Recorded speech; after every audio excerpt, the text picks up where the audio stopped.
தான் விஜய் சேதுபதி.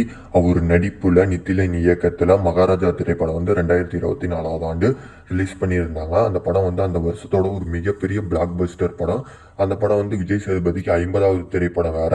எல்லா நடிகருக்கும் வந்து 25வது படம், 50வது படம், 75வது படம் ஒரு பிளாக் பஸ்டர் திரைப்படமா இருக்கணும்னு நினைப்பாங்க.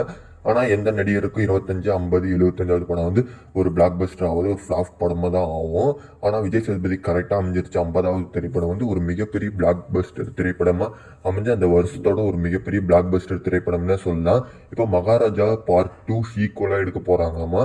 அந்த படத்தோட பார்ட் 2 ரைட்டிங்கை வந்து டைரக்டர் முடிச்சிட்டாருமா. விஜய் சேதுபதி கிட்ட நரேஷன் சொல்லியிருக்காரு. விஜய் சேதுபதிக்கு பிடிச்சிருக்கு.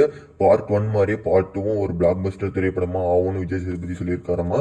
ஏன்னா வந்து ஸ்கிரிப்ட் வந்து ஒரு வேற மாதிரி சூப்பரா இருக்குமா.